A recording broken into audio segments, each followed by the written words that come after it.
Hello everyone, once again to the channel. Here we are back again with another beautiful editorial in the newspaper dated 8th of August.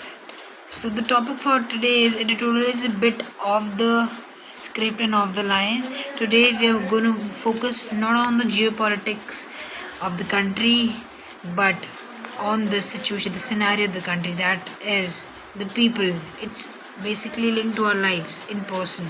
Like the foremost thing that we come across in everyone's life is food, what we eat. So the title telling about the author, he is an endocrinologist based in Mumbai. So he's basically a doctor. The title is What You Eat Was Once a Medicine.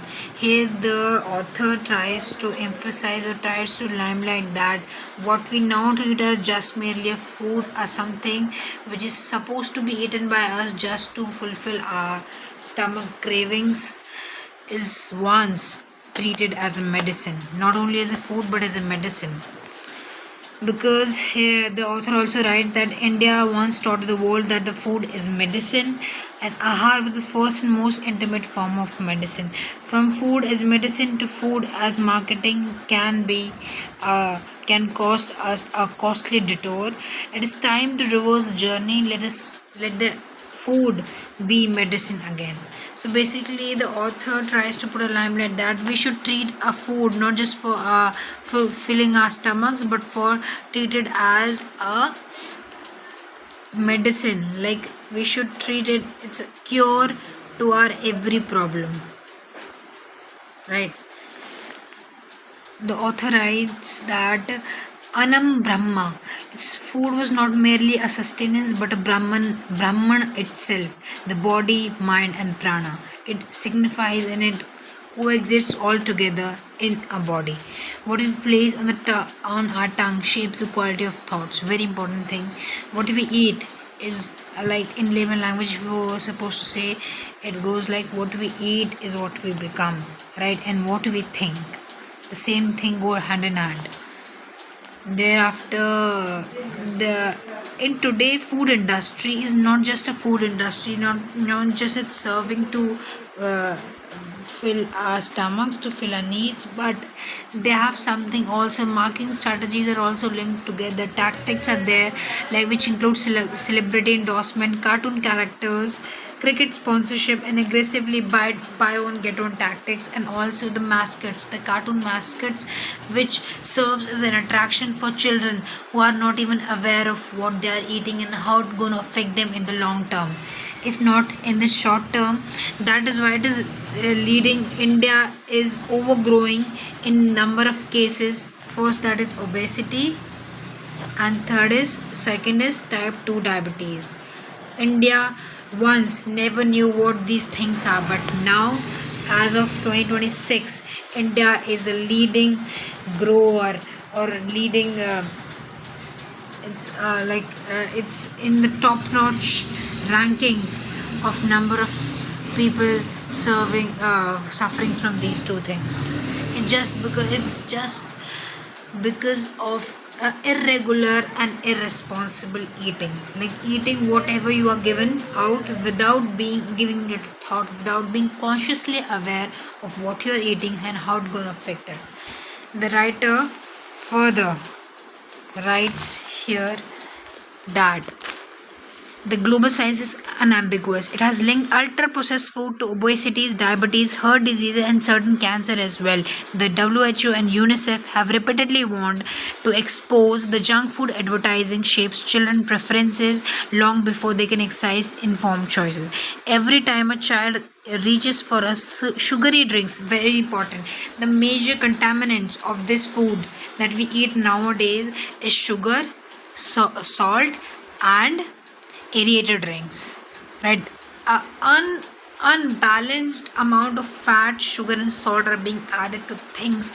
Even the drinks which are labeled as a fresh drink, a refreshing drink, no, it's not. My dear students, please give it a thought. It's not. And also the FSI report of 2026 also demands for are head-on labels, like clear front of packed warning labels, watershed restrictions on advertising, and precise legal definition of ultra processed food. Very important. What does an ultra processed food defines in an food industry? That should be very clear and very explicitly mentioned.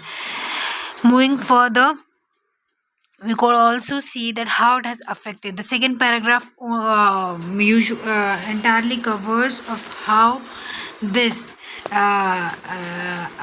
unsaturated like saturated eating has affected us in the way or the other. The body is the primary instrument of the generation whose metabolism comprised cannot fully discharge its duties to family or nation. Yes, very important. We are eroding the foundation of future capabilities. Yes, by eating something which is not giving us body what it deserves and what it craves for, it is eroding the foundation of future capabilities. It is the author tries to emphasize here is that if you're not doing a rational a pragmatic eating today for even for children, then how would they be a future capable candidates to help them, their nation grow, themselves grow, and their families grow. That is why it is not only destroying their present but also affecting their future in the way or the other that would ultimately lead to their deterioration of their life. The time for self measures is over. We need to impose a complete ban on advertising ultra processed food and all across televisions, platforms, and social media. It is time to strictly prohibit celebrity endorsement, school-based promotions, cartoon mascots, which are serving as a major culprit for students getting attracted toward this. Any form of child-targeted marketing of junk food, very important. Child targeted marketing of junk food is done by creating labels that are so fascinating and captivating that children can't even resist them, and that thereby leading their parents, urging their parents to please daddy, please buy me this, I won't ask this again. And also nowadays I don't understand why this is happening. The college as well as the school culture is becoming in the way that not their children are not focusing on the tiffins that their mother have prepared by putting so much of hard work in the early morning. They're paying more attention to the things or to the packaged food and unprocessed food that is being served in the canteens of the college and schools, where children are giving more preference to those things, rather they should omit it completely in their life. That is why I urge to every principal out there to keep a note of this and give it a limelight that kindly ban these things. If in case you have to permit, so stop allowing a packaged food in the canteen. Go for something that is cooked, like dal roti, rice, and dosa could be an option. So that is why how this is the gradual steps in every level would contribute ultimately to what we are dealing with and what we are aiming at, right? And also the authorized remove sugary drinks like aerated packing drinks, cold drinks. Please kindly ditch these things. They're not tasty, but they're harming you in the worst possible manner.